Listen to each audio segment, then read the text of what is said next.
वो सोचता था कि कहीं मैं अभी इनको खोल दूंगा तो इनका मंत्र निष्फल हो जाएगा। इसीलिए उसने सामान्य परिस्थितियों में उन पर्चियों को नहीं खोला। लेकिन समय की एक खासियत होती है, वो हमेशा बदलता जरूर है। और इसी तरह एक दिन उनके राज्य पर पड़ोसी राज्य के राजा ने हमला कर दिया। सम्राट ने अपने सैनिक बलों के साथ डटकर उनका मुकाबला किया, लेकिन उनकी सेना बहुत बड़ी थी, जिसकी वजह से राजा को हार का सामना करना पड़ा। हारने के बाद उसका राज्य तहस नहस हो गया, सारे घर बर्बाद हो गए और बहुत सारे सैनिक मारे गए।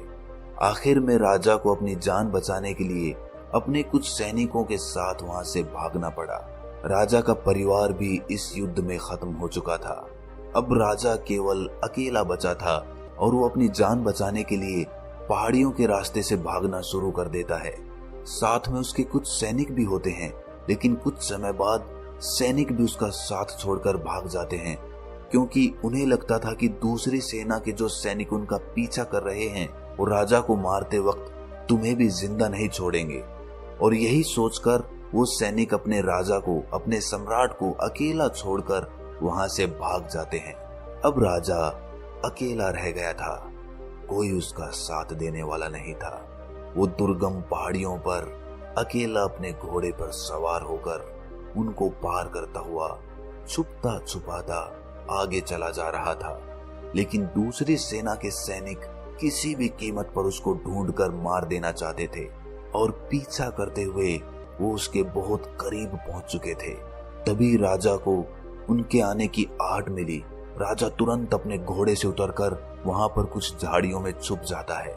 राजा जब झाड़ियों में छुपा हुआ था तो उनके कदमों की आहट से राजा का दिल सहम जाता था।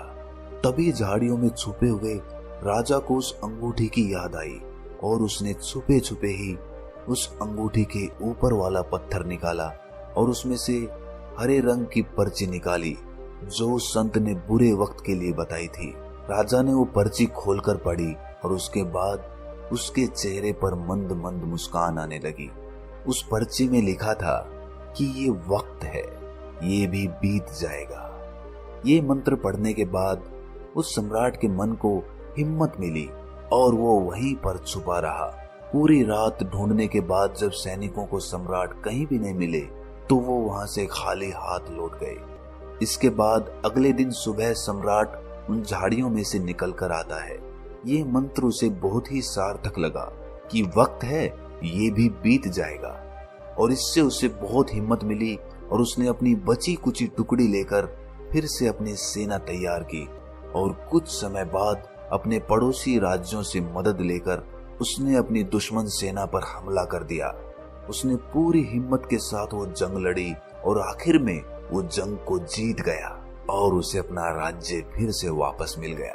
अब फिर से राजा के वही दिन वापस आ गए थे, बल्कि वो उससे भी ज्यादा प्रसिद्ध हो गया था, क्योंकि उसने एक छोटी सी टुकड़ी के साथ एक बहुत बड़ी सेना को हरा दिया था, जिससे पूरे देश में उसकी प्रसिद्धि, उसकी प्रतिष्ठा पहले के मुकाबले कई गुना ज्यादा बढ़ गई थी। और अब उस सम्राट को लगने लगा कि मैंने अपने जीवन में सब कुछ फतेह कर लिया।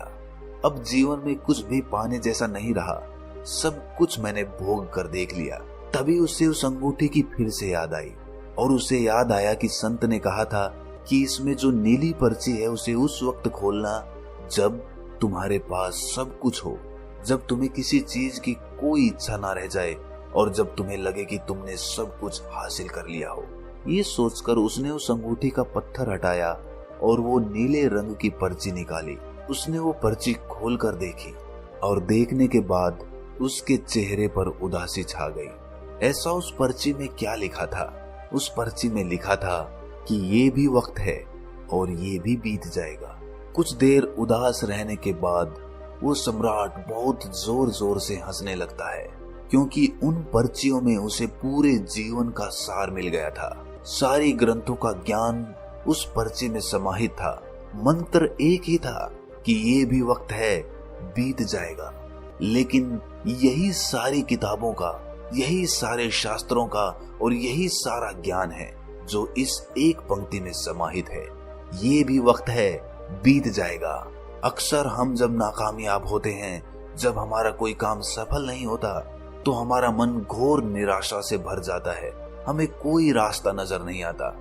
लेकिन अगर ऐसे वक्त में भी आदमी ये मंत्र याद रखे कि ये भी वक्त है, बीत जाएगा, तो वो इंसान कभी भी हिम्मत नहीं हार सकता और ना ही उदासी उसे कभी घेर सकती है।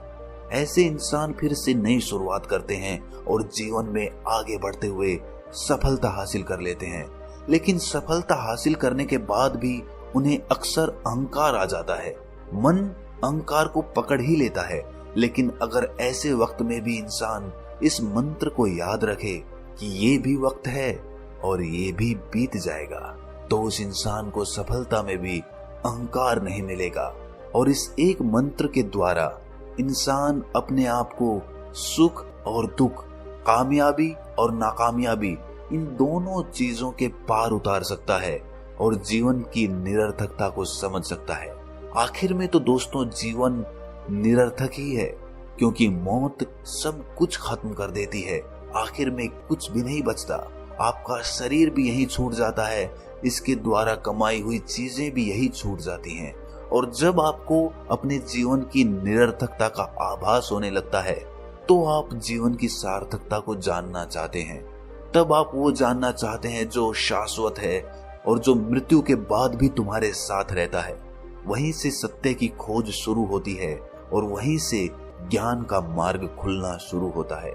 तो दोस्तों, कैसी लगी आपको ये कहानी कमेंट सेक्शन में जरूर बताना, और अच्छी लगी तो इस चैनल को सब्सक्राइब करना मत भूलना। तो मिलते हैं अगली कहानी में, तब तक के लिए अपना ख्याल रखें।